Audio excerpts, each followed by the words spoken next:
All right, this is a bit of a weird one, I guess. For ASMR thing, I'm gonna try it out. Recording on voice memos on my phone, and just kind of walking around and talking, pacing around my house. But I just had this thing I was going over in my head, and I was like, I should. I mean, I was doing it out loud, but I was like, I should record this, and have it out here for you guys. So windows are open and stuff. I don't know. Sound quality, I don't know. It's my phone mic. But anyways, the whole thing, you're probably seeing the title or whatever, is I'm talking about gaming burnout. And this is something that, as someone who's been gaming for a long time, I've experienced this, and I've seen a lot of people online talking about gaming burnout. They're talking about how they would essentially, when I'm talking about this, is you're or being in a rut or fatigue or whatever. Basically, you're out gaming and you've been doing it for a while, and you're finding that you're just not enjoying it anymore. Maybe you're just you're playing games, but they're not really sticking. Maybe you're having trouble finding a game you want to play. You're hopping from game to game. You're just not really getting the same kind of fun out of it that you used to, and you want to know what to do about it. And there's some things you can do, and there's a lot of ways to kind of work on that. And so I was just kind of going through some of these. Hopefully I remember all these, because I just yammered to myself half of the stuff anyways. But I'll try to redo it here for this video audio thing. So basically, one of the things is that if you I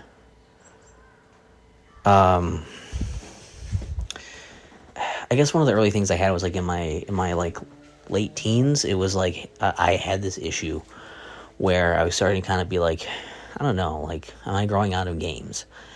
And I think I kind of hit that point, and a lot of people will be yeah, I am growing out of games, and they would stop. But what I started doing is I'd seen some reviews and things of games. I started getting into those, and it made me think more. And so I started to actually think about video games, and I ended up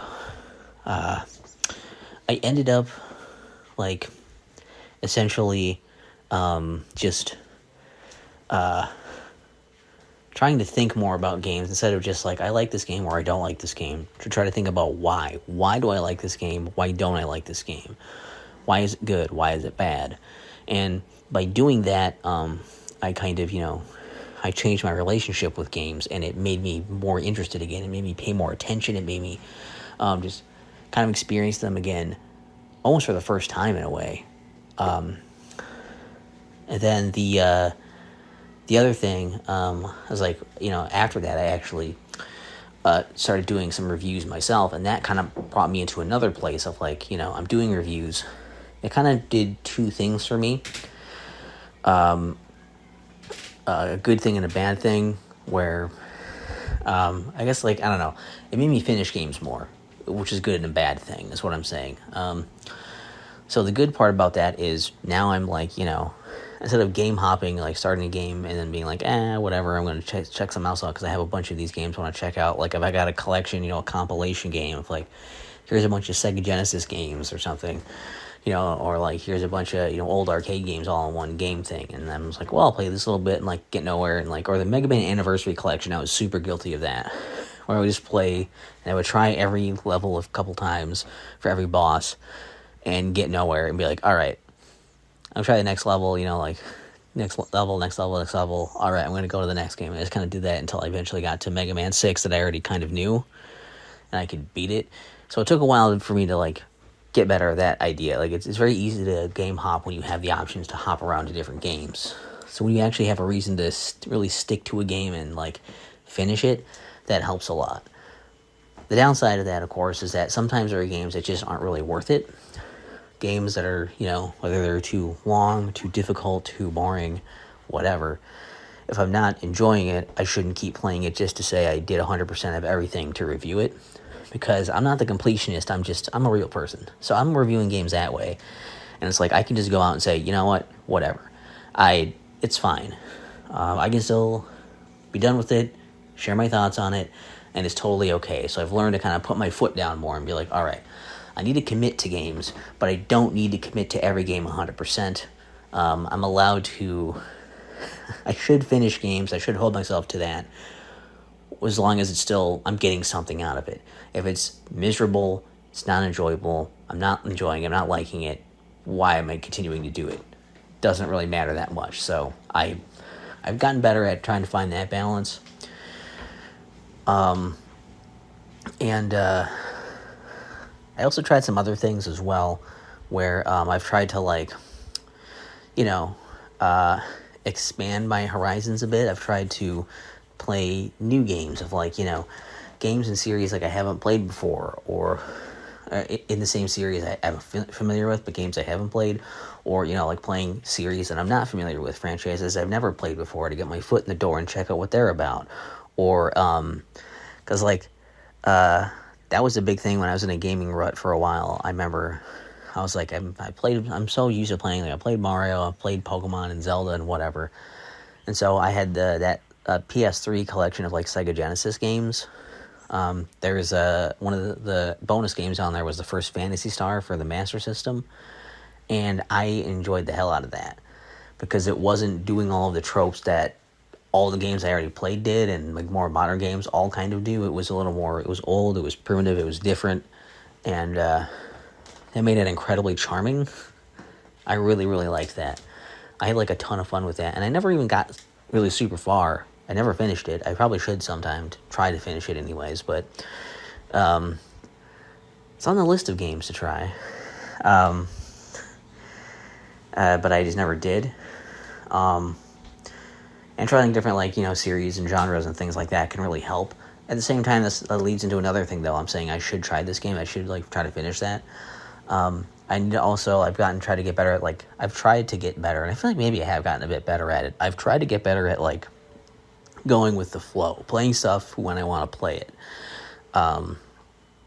Like, I used to play, like, I kind of had this in my head. I'm like, okay, like, I'll make up, like, I guess, like, like, what I want to play next, and what I want to play after that, and kind of, like, line these things up in my head of, like, what I'm going to do, and I'm going to play this game, and then do this review, and do this kind of thing. And planning in advance is hard, because you don't know what you're going to be in the mood to play by the time you get to it down there. So when you get so far down the line, you're like, I don't know, how are you going to know, right?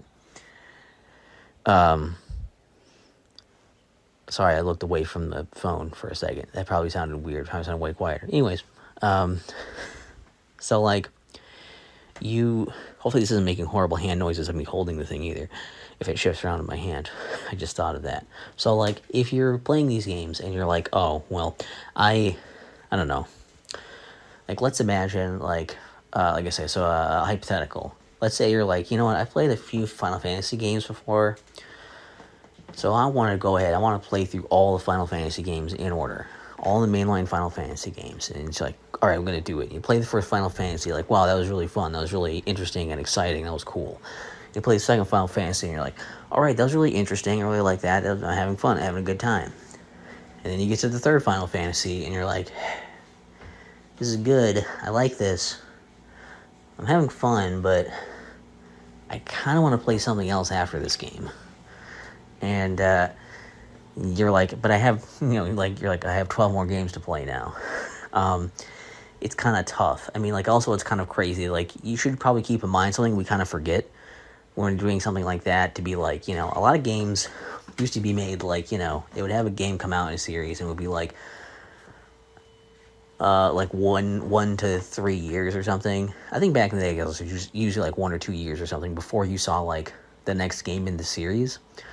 So, like, you would play a game for, like, a whole year and just play the ever-living shit out of it, because you only got, like, so many games, right? And that way, by the time the next game came out, you were like, I'm ready for it. It's a little different when you're gonna, like, playing, 12 games in the span of, like, a year or something, right? Or, like, it's kind of nuts that we can play, like, 2 decades worth of games in a single year. That's just really not how they were originally done and meant to be played, I don't think. I think that it does kind of, like, it is going to overload you. It's a lot. And it does take something away from it, because it's like, it's kind of like when you binge watch a TV show. Like, this show was on for a decade, and I watched all of it in, like, like a month. And it's like, okay, well, the that's cool, but like the impact is sort of different. The way it stays with you is different. The way it sits with you and lives with you is different than it used to be. And so like that's something to keep in mind. Not to say that it's wrong to do it that way or anything, but that it is different, and that like it's hard to like remember that like it's okay to take breaks and space things out and whatever. Like when I played through Call of Duty games, I was doing a bunch of those. At the time I recorded this, I have like one more Call of Duty game I want to do, which is the first one I'm working on. But again, it's a good example. Like I did a couple of basically what I did originally was I did some Call of Duty games. I did like, I replayed Modern Warfare 2, finished the Modern Warfare games, the original ones, and then I like moved over and I started recording like I did a thing of like Call of Duty 2 and 3, and then I checked out some like the Black Ops line. Like I kind of jumped around a bit. I took a few breaks between games, and right now, like I say, like I finished up all these other games, except for like the first Call of Duty for the mainline series, and I started the first Call of Duty a little bit to replay it, actually get through it this time, but I've kind of stalled on that because other stuff has popped up that I want to play, and I'm okay with that. I'm okay that like Sea of Stars has gone to the wayside. I'm okay that Call of Duty might have to wait a little bit while I play, Golden Sun, or while I'm checking out, some co-op games, or like I'm playing like Shantae or something, right? Like I think it's okay to have this happen, because as long as I'm still enjoying what I'm doing and I'm making progress in it when I'm doing it, sometimes it's okay to do the game hop thing if it's going to make you ultimately be more happy and productive in the process. It's a really good thing to have, is to, your balance, your focus, finding out what's enjoyable, what's worth your time, what's rewarding for you. As long as you're getting stuff out of it still, that's really what's important. I might play games that I think are bad, but if they're like, I can use it as a critical thing of like, this is like more perspective on how games can be designed, what's good and what's bad, what I like, what I don't like. I feel like a lot of games are rarely a waste of time for me. There have been very few cases where I've like been like, this game is a waste of time and I have to stop. Or I finish it and I should have stopped earlier. Things like that. It's not super common, but it has happened. So like, no one's perfect, but to just kind of keep these things in mind and work with them and try to manage them, it can be helpful. I've also pulled back from getting more games. I've stopped checking eShops now. I used to do it like every week, and I kind of miss checking out the Steam eShop or whatever, the Steam storefront, because they usually have some pretty crazy shit on there, even if it gets delisted right away. Like, I feel like half of my free games that I got in like, the mid 2010s are like all delisted now. A common thing to happen on there, but it's a fun time to like check out stuff and see that or whatever. It was cool, and I kind of missed that. But most of the time I'm looking at stuff, it's like, in the eShops, and it's always like, I don't know, I'm looking at stuff and I'm like, that could be, I'll put that on my wish list to maybe check out sometime. Here's the game that's like on a really good sale. Well, I don't know if it's going to be on that good of a sale again, so I should get it. So then it's a steal, even though I'm not going to play it right now. Or who knows when I'm going to play it, if ever. Someday might never come. So am I really saving that much money if I spend all this on games that I'm like, I'm not even going to play for who knows how long, versus like a game that just came out? It's like, well, it's new game prices, but I'm going to play it right away.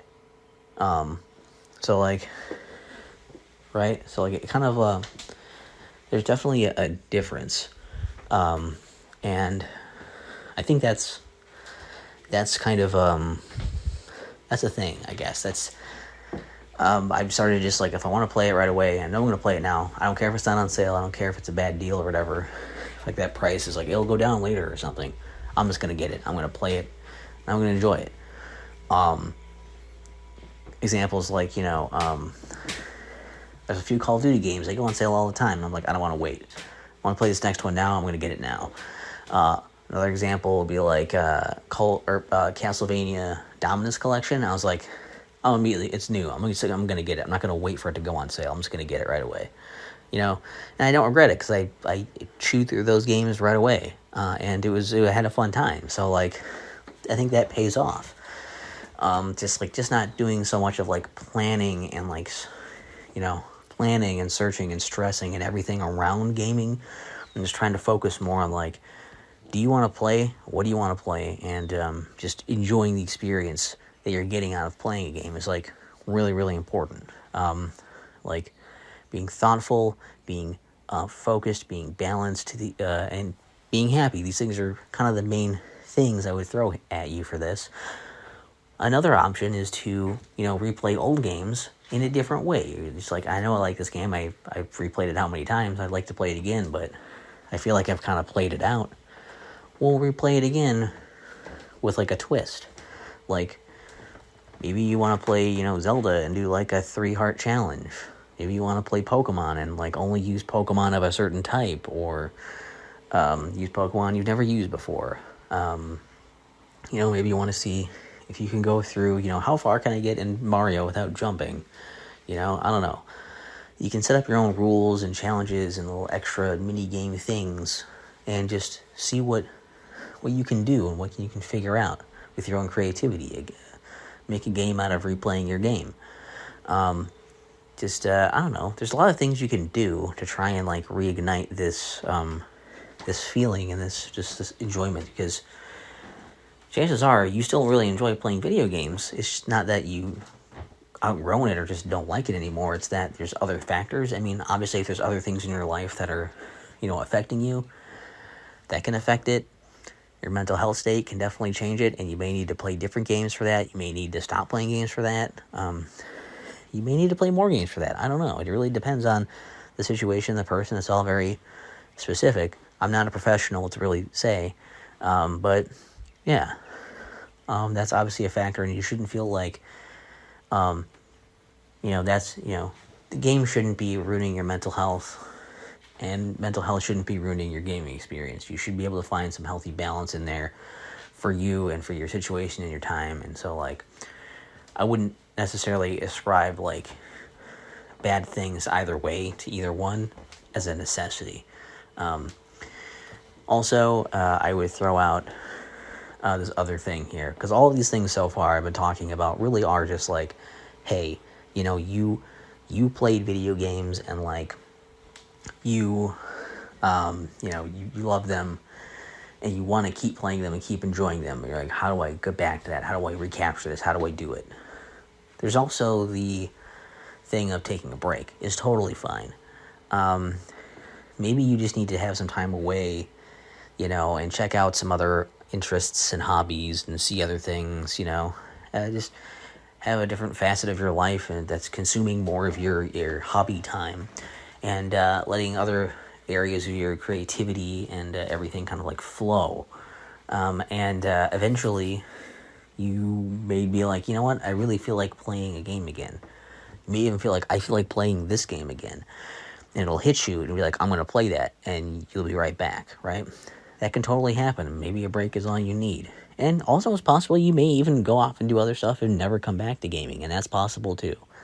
And that's okay also. It's totally fine if you actually do grow out of gaming, or kind of, phase it out for a while. You have a period of other stuff.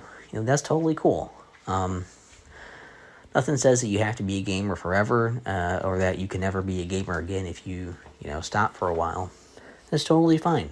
It's not really a thing that should really matter that much. You shouldn't be so in your head about, like, am I still a gamer? What does this mean? Forget about the terms and all this and whatever that means. Just, it should be about, is it something you want to do? Is it fun? And if, for a while, it's just not what's interesting you, it's not what you're wanting to do, there's nothing wrong with wanting to do other things.